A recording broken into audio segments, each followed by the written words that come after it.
Nazywam się Antoni Roszak, witam wszystkich. Pracuję w ADB jako QA ekspert. Czy byliście kiedyś w sytuacji, kiedy testowaliście software? Przetestowaliście go wzdłuż i wszerz i wszystko wyglądało dobrze. Nie było poważnych problemów. Software został dostarczony do klienta i klient powiedział, że to się do niczego nie nadaje. Albo może byliście w odwrotnej sytuacji, że znaleźliście mnóstwo błędów, w tym błędów bardzo poważnych, natomiast wasz biznes powiedział, że i tak nie ma czasu, żeby je poprawiać i tak dajemy to do klienta.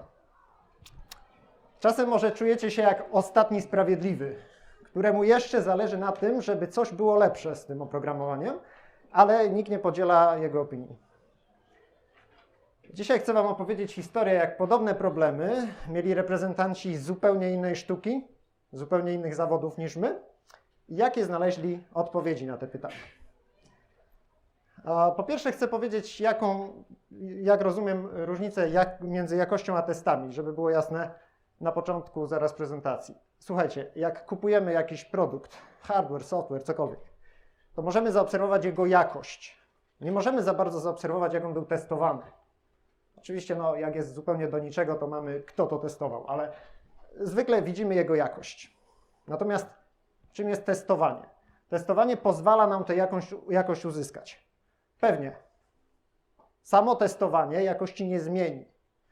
Natomiast pokażcie mi dobry produkt o dobrej jakości, który nie był w ogóle testowany. Sorry? Nie wyobrażam sobie skomplikowanego produktu. Przepraszam, macie rację, młotek jest, można nie testować. Testowanie jest nam potrzebne, żeby tę jakość uzyskać. Testowanie jest jak silnik dla samochodu. Bez tego samochód nie pojedzie, ale to nie jest cel istnienia samochodu. Jest środkiem do osiągnięcia jakiegoś celu. Ok, nasza historia zaczyna się w 1942 roku. Amerykanie przystępują do wojny z Niemcami.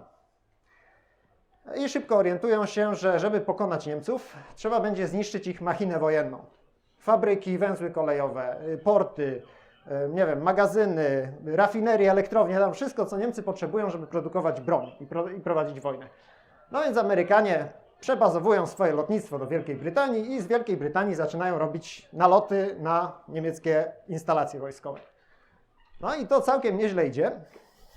Tylko że Niemcy szybko się zorientowali, że oni wcale tak im to nie odpowiada i wysłali swoje myśliwce do walki.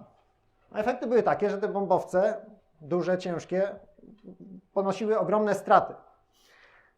Jeszcze gorsze było to, że w takim bombowcu to siedziało zwykle 10 ludzi i oni jak mieli szczęście, no to po zestrzeleniu to trafiali do końca wojny do obozu jenieckiego. No więc Amerykanie szybko stwierdzili, że okej, trzeba coś zmienić. Pierwsze rozwiązanie było technologiczne. Ładujemy na bombowce mnóstwo uzbrojenia, żeby one się mogły bronić przed tymi niemieckimi myśliwcami. Pierwszy efekt, na bombowce mieściło się znacznie mniej bomb wtedy, więc te naloty przestały być w ogóle skuteczne. A jaki był efekt obronny? Niestety mizerny. Taki duży, ciężki bombowiec to było łatwo trafić i Niemcy nie mieli z tym problemu, natomiast małe niemieckie myśliwce trafić się za łatwo nie dało. Więc straty były nadal poważne. No to Amerykanie wymyślili, zrobimy coś jeszcze. Wprowadzimy nasze myśliwce, żeby walczyły z niemieckimi myśliwcami. Idea była taka. Puszczamy te bombowce, razem z nimi lecą myśliwce. W momencie, kiedy pojawiają się Niemcy, to z nimi walczymy i ich przepędzimy, albo jeszcze lepiej zniszczymy. Efekty były całkiem niezłe. Niemieckie samoloty zaczęły spadać, Niemcy ponosili pewne straty, ale niestety nadal nie został rozwiązany ten problem, że te bombowce nadal spadały. Dlaczego? Niemcy bardzo szybko się zorientowali, że wystarczy zebrać się większą grupę, 50 powiedzmy, i wszyscy zaatakowali razem te bombowce. Myśliwce amerykańskie zwyczajnie nie miały czasu, żeby w jakikolwiek sposób im przeszkodzić. No i efekty były takie, że w 1943 roku na jesień straty amerykańskie wynosiły średnio 11% bombowców w każdej misji. Każda załoga musiała wylatać 25 misji bojowych, Więc tu nie trzeba być wielkim matematykiem, żeby widzieć, że swoje szanse na przeżycie są dosyć niewielkie. W pewnej misji straty przekroczyły 26% i Amerykanie w tym momencie powiedzieli stop. Kończymy te naloty, bo po prostu tak dalej się nie da. Oczywiście ku wielkiej radości Niemców, którzy zaczęli wszystkie fabryki odbudowywać i broń dalej produkować. Dobra, historia jak historia, ale jesteśmy na konferencji testerskiej i o czemu ja to w ogóle tutaj mówię. Historia pewnej firmy. Firma ma dobry pomysł. Zaczyna dostarczać oprogramowanie.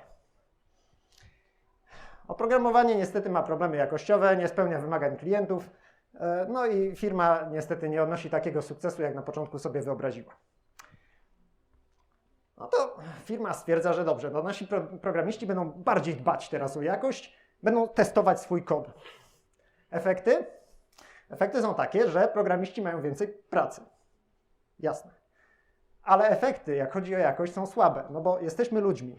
Każdy z nas chciałby, żeby jego praca była dobra. Więc nie będziemy udowadniać, że nasza praca jest zła. Programista nie będzie starał się znaleźć błędów w swoim kodzie. Będzie starał się udowodnić, że ten kod jest dobry. A kod może do końca dobry nie być i problemy jakościowe są nadal. No to firma idzie krok dalej i zatrudnia testerów. Testerzy zaczynają znajdować błędy. Wszystko gra. Mamy osiągnięte jakieś cele, nasza firma się rozwija. No problem jest taki, że to oprogramowanie dalej jest do bani. Nie wiem, ile firm przechodzi przez taką drogę, ale jest to historia firmy, w której ja pracowałem. Ja byłem początkującym testerem. Testowałem oprogramowanie, które mi dostarczano na moje biurko. Znajdowałem błędy, byłem bardzo zadowolony ze swojej pracy, w ogóle byłem strasznie dumny, ile ja tych błędów nie znajduję. Aż dostałem tak zwany kubeł zimnej wody na głowę, kiedy na jednym ze spotkań na temat ogółu projektów mój dyrektor, mówiąc o jednym z projektów, powiedział, że no to nie wyszło. Ten projekt się nie udał. Były różne powody, a testerzy w tym projekcie to nic tylko znajdowali błędy. Testerzy w tym projekcie to bardziej przeszkadzali niż pomagali. Ja wiedziałem, że byłem jedynym testerem w tym projekcie, więc on tego wtedy nie powiedział, jestem mu do dzisiaj za to wdzięczny. Ale tak, byłem oburzony totalnie. Halo, ja jestem testerem. Ja dostaję oprogramowanie do testowania, ja je testuję, ja znajduję błędy. Kurczę, czego jeszcze chcecie ode mnie? Nie znałem odpowiedzi na te pytania. Co więcej, mój dyrektor myślę, że wtedy też nie znał odpowiedzi na te pytania, ale coś musiał powiedzieć. Słuchajcie, ale jak pamiętamy, Amerykanie wygrali w końcu tę II wojnę światową. No co oni zrobili, żeby pokonać tę sytuację? Rozwiązanie wprowadził, nie wiem czy wymyślił, myślę, że ktoś mógł odpowiedzieć, ale wprowadził generał James Doolittle. To był facet znany z bardzo niekonwencjonalnego podejścia do wielu spraw, może dlatego dostał to stanowisko.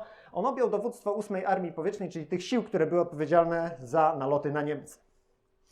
I ten facet miał cel. Jego celem było zwycięstwo w tej kampanii. On się nie trzymał doktryny. Bo doktryna mówiła, że należy robić tak i tak, te myśliwce mają tam lecieć koło tych bombowców i tak dalej. On powiedział, chwileczkę, mamy jakiś cel.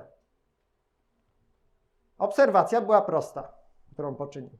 Te niemieckie samoloty, które spowodowały problemy, one nie brały się znikąd. To nie było tak, że one się wyłaniały z powietrza. One musiały mieć jakieś swoje bazy, jakieś swoje lotniska, magazyny, to wszystko, co jest potrzebne im do funkcjonowania. Co więcej, musiały mieć dużo czasu, no bo jeżeli z jednego lotniska miało wystartować 50 samolotów, to nie ma 50 pasów startowych, to chwilę trwa. Więc one musiały mieć jakieś miejsce, gdzie się zbierają i tak dalej, i tak dalej. Więc odpowiedź była taka. Olewamy doktrynę. Atakujemy zamiast się bronić. Powiedział tak. Zamiast te myśliwce lecieć obok bombowców, no niech lecą naprzód i jak tylko znajdą jakiś niemiecki samolot, to od razu do ataku i go zestrzelić. Jak znajdą niemieckie samoloty, które dopiero startują, no to od razu zaatakować, zestrzelić. A w drodze powrotnej znaleźć cokolwiek, co można zestrzelić, co należy do Niemców i zadać im jeszcze większe straty. Efekt? Słuchajcie, w samym lutym 1944 roku, czyli w jeden miesiąc działania tej nowej taktyki, Niemcy stracili 33% myśliwców swoich wszystkich na froncie zachodnim i 20% pilotów. Z tymi pilotami to było jeszcze gorzej, bo taki myśliwiec można było w parę dni wyprodukować, a wyszkolenie pilota zajmowało miesiące. Straty własne natychmiast, skokowo z 11% do 5%, a później to jeszcze bardziej spadało, no bo Niemcy, będąc słabsi, mając mniej samolotów, mniej pilotów, mogli zadawać tych strat z każdą misją coraz mniej. Efekt był taki, że w tym momencie Amerykanie wygrali wojnę w powietrzu. Oni o tym jeszcze nie wiedzieli, ale Niemcy po II wojnie światowej oni mówili, to był przełom. To był moment, kiedy oni stracili w ogóle jakąkolwiek inicjatywę, kiedy oni przestali o czymkolwiek decydować. Oni jedynie mogli patrzeć na te spadające bomby już. Do tego stopnia, że w czerwcu 1944 roku, Amerykanie wylądowali w Normandii i niemieckie lotnictwo nie sprawiło żadnych problemów. Oni tam nie skonstruowali żadnej akcji, która mogłaby komukolwiek zagrozić. A co ja, jako tester, się mogę nauczyć od generała Doolittle'a? 5 lekcji. Lekcja numer 1. Po co ja testuję? To jest schemat, który pokazał mi na Eurostarze Jan McCawat. Bardzo polecam zresztą gościa. Tester, bloger. Sensownie pisze i myślę, że sensownie testuje, chociaż nie testowałem razem z nim. On narysował coś takiego. To jest złote kółko, w którym na środku jest, jak widać, po co testujemy. Dopiero z tego odpowiedzi na pytanie, po co testujemy, wynika odpowiedź, jak testujemy i co będziemy konkretnie robić. Pytanie do Was. Do każdego. Jaki jest cel testowania? Powiedzmy, że w tym projekcie, w którym teraz pracujesz. Jaki jest Twój cel? 10 sekund na zastanowienie.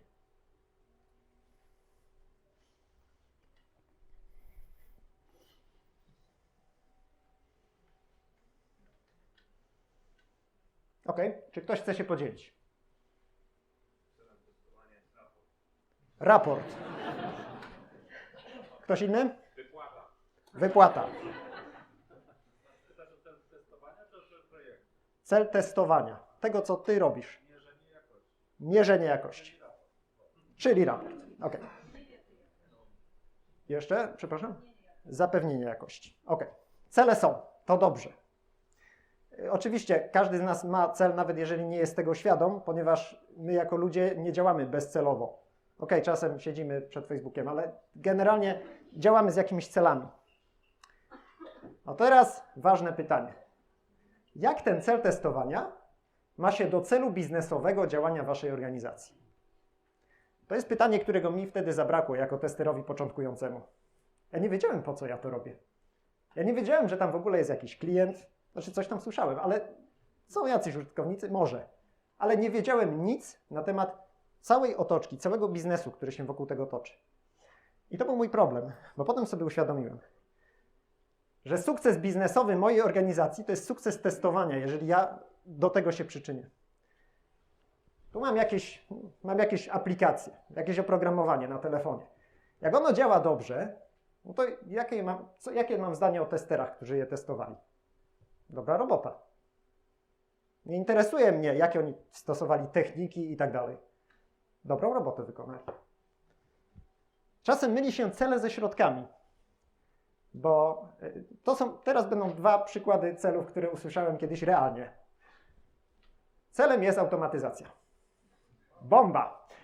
Automatyzacja jest super, automatyzacja jest świetnym narzędziem. Nie wyobrażam sobie testowania pewnych rzeczy ręcznie, bo się nie da nawet. Ale to nie jest cel. To jest tak, jak powiedzieć pilotowi myśliwca, pan ma strzelać ołowianą amunicją, bo ona jest lepsza od stalowej. No dobrze, a do czego ja mam strzelać? Wszystko jedno. No dobra, no to po co mam lecieć niemieckie samoloty? To tu jest stodoła taka na polu obok, to będę do niej strzelał, łatwiej trafić i w ogóle. I to, jeżeli postawimy testerowi cel automatyzuj, no to praktycznie mamy gwarancję, że tester będzie automatyzował to, co jest łatwo automatyzować, co szybko przyniesie efekty, a nie to, co jest istotne z punktu widzenia produktu. Drugie, trochę lepsze. Mam znaleźć jak najwięcej błędów. Dobre. To już jest lepiej. Ale zobaczcie, na jakim oprogramowaniu zależy temu testerowi? Temu testerowi będzie zależeć na oprogramowaniu, które ma mnóstwo błędów i które jest łatwo znaleźć.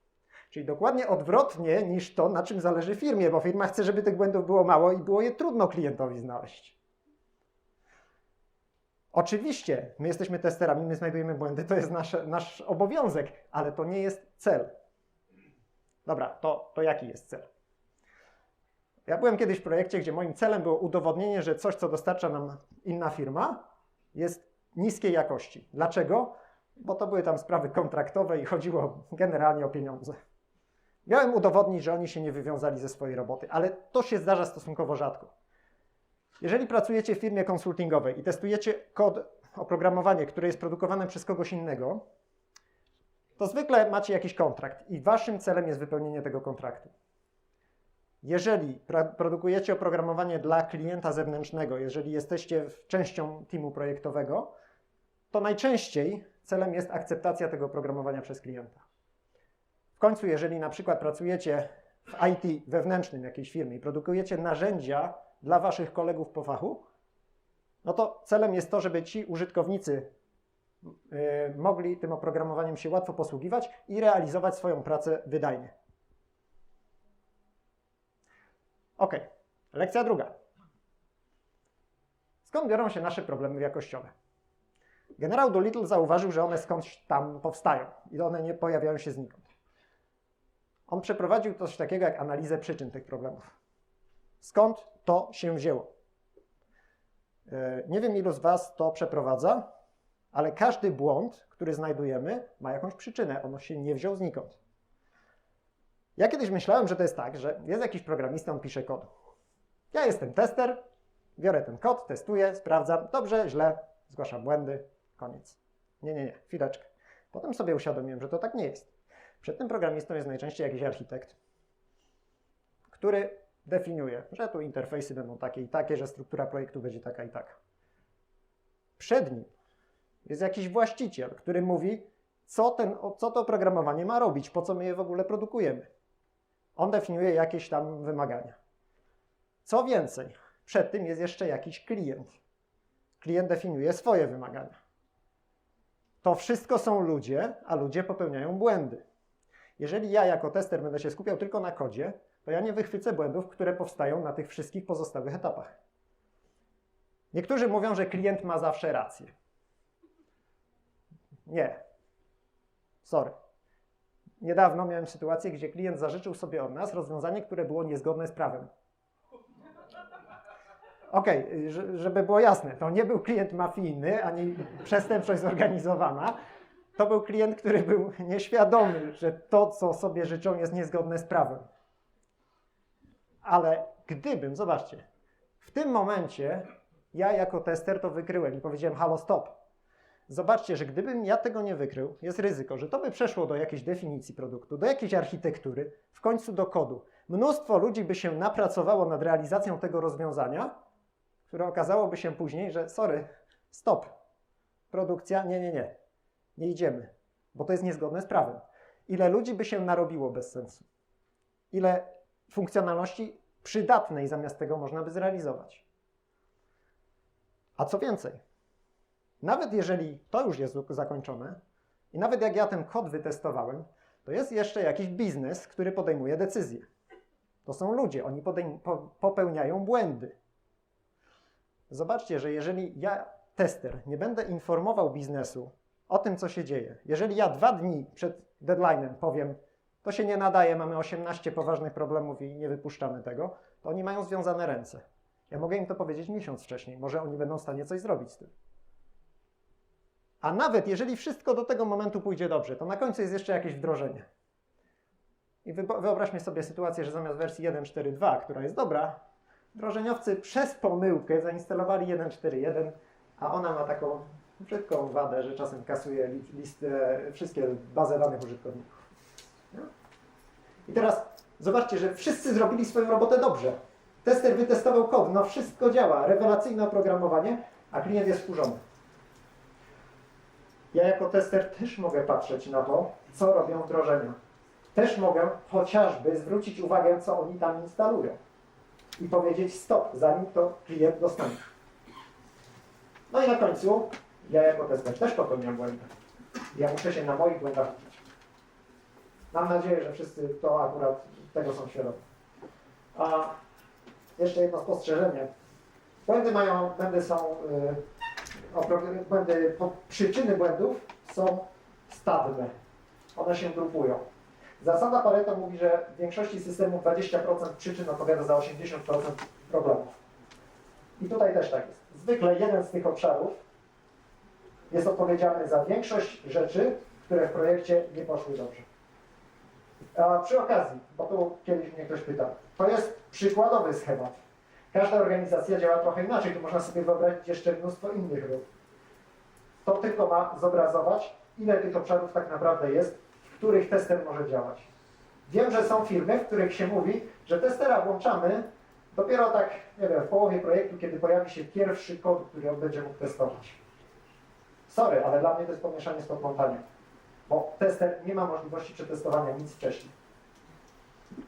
Ok, trzecia lekcja. Skoro już znaleźliśmy przyczyny naszych problemów, no to zacznijmy z nimi walczyć.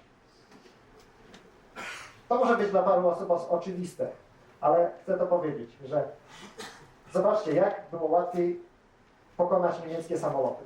Po pierwsze, zanim one dotrą do bombowców. Nie czekamy, aż one przylecą do nas, zaatakują nas w momencie, kiedy dla nich jest to optymalne.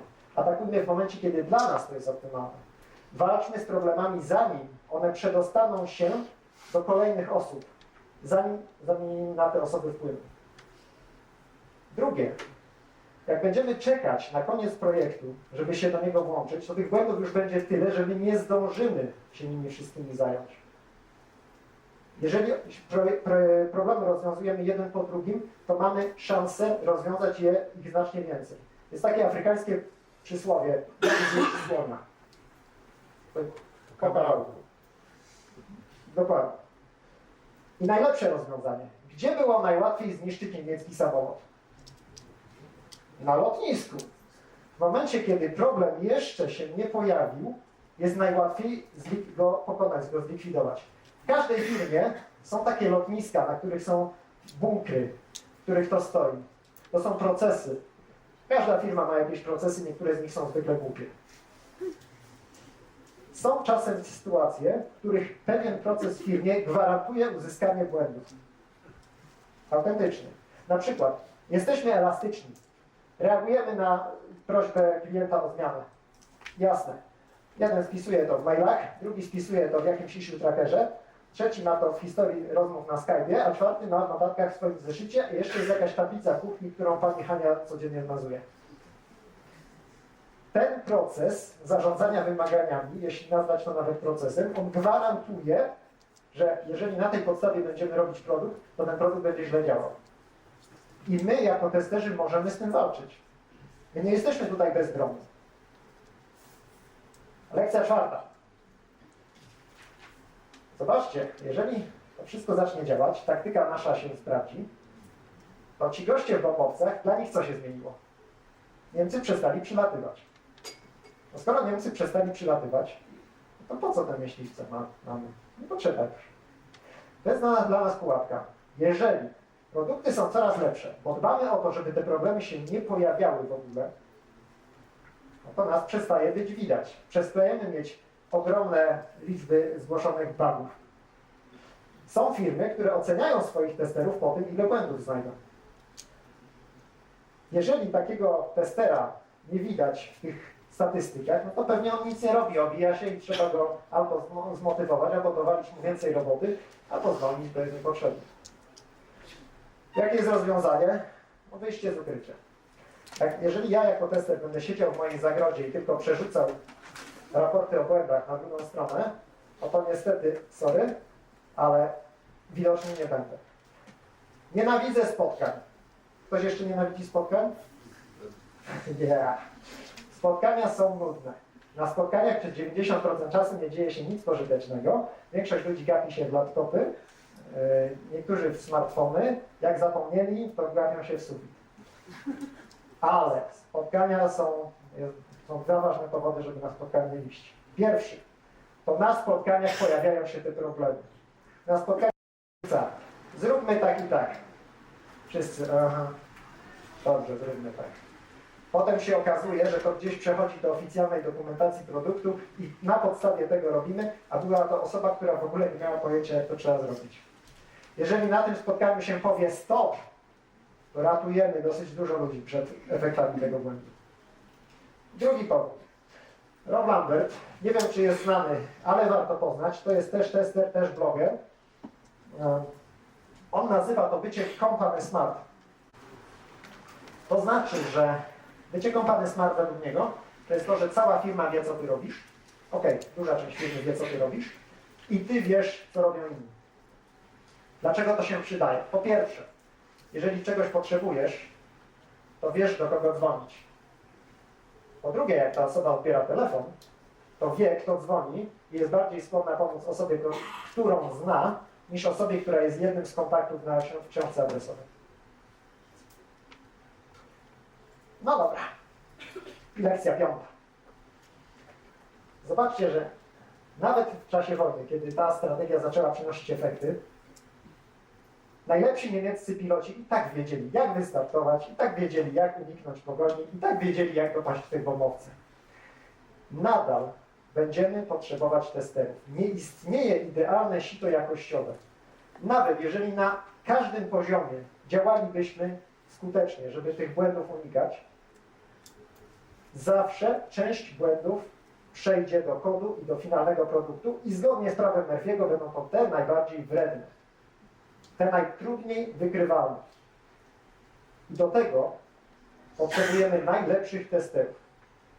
Ktoś wie, kto to jest? Division 303. Division 303, najlepsi z najlepszych. To byli ludzie, którzy mając gorszy sprzęt niż Anglicy, odnosili na nim znacznie większe sukcesy. A my jako testerzy mamy cel osobisty, zwykle, bycia lepszym testerem. Po pierwsze, ciągle się ucząc. Tester, który przestaje się ciągle uczyć, zresztą każdy człowiek, który przestaje się uczyć, no, staje w miejscu albo zaczyna się cofać. Jest mnóstwo okazji do uczenia się. Są konferencje, takie jak TestFest. Jeszcze raz dziękuję organizatorom za organizację tej konferencji. Jeżeli macie na to budżet, są konferencje płatne. W internecie jest mnóstwo zasobów, mnóstwo, z których można korzystać. Bo są książki, które można kupować na temat testowania, je czytać. Są blogi, wideo, mnóstwo zasobów. Każdy tester musi się uczyć. Jeżeli jesteście szefem zespołu, to musicie zadbać też o to, żeby wasz zespół miał na to czas, a nie dowalać im na 110% obłożenia. Ale ci goście tutaj, oni nie byli najlepsi dlatego, że siedzieli 3 lata w akademii. To ci Brytyjczycy siedzieli 3 lata w akademii. Oni mieli doświadczenie w praktyce. W momencie, kiedy taki pilot zestrzelił jednego przeciwnika, drugiego, trzeciego, to z każdym kolejnym było już mu łatwiej, bo on doskonale wiedział, jak to wszystko działa. My jako testerzy musimy podejmować nowe wyzwania. Jeżeli nie znam się na testach security, to okej, wchodzę w nowy projekt i mówię, ja przetestuję security. Ja się tego nauczę. Jeżeli ktoś z Was jest specem od testowania aplikacji webowych, okej, firma zaczyna projekt embedded. Idę do projektu embedded, nauczę się czegoś więcej. Ciągła nauka dla nas i dla zespołu jest krytyczna.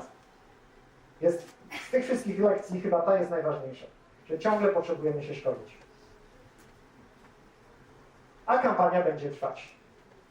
Nie sądzę, żebyśmy kiedykolwiek doszli do sytuacji, gdzie nie będziemy już potrzebni.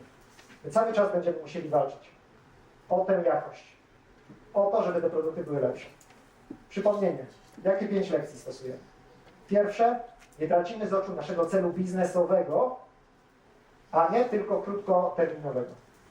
Drugie, szukamy przyczyn problemów, nie tylko samych problemów, ale pytamy, skąd one się wzięły. Trzecie, szukamy problemów u źródła i likwidujemy je u źródła, jeśli się da. Czasem nie będziemy mieli tej możliwości, ale zawsze im wcześniej, tym lepiej. Czwarte, pamiętamy o tym, żeby pokazywać, co robimy, żeby wszyscy wiedzieli, co my robimy. Żebyśmy nie okazali się tym przeszkadzajem. projekcie. I piąte, rozwijamy siebie i rozwijamy nasz zespół. Od kiedy ja stosuję te zasady, to mogę powiedzieć, że od sytuacji, w której co tydzień dostarczaliśmy klientowi finalną wersję, a klient 2 dni później mówił, to nie jest finalna wersja, bo tu jest taki błąd. I to trwało czasem miesiącami. Doszedłem do sytuacji, gdzie w ciągu ostatnich 10 projektów miałem jedną sytuację, gdzie klient powiedział, sorry, nie możemy tego zaakceptować, bo tu jest błąd i trzeba było to poprawić. OK, i zgodnie oddam tutaj sprawiedliwość. Mieliśmy jedną sytuację, gdzie klient powiedział, bierzemy to, ale zróbcie poprawkę na ten błąd, bo tam za 3 miesiące chcemy to poprawić. I ja mam poczucie, że ja wygrywam moją wojnę o jakość. I życzę Wam, żebyście i Wy wygrywali tę samą wojnę u siebie. Dziękuję za uwagę.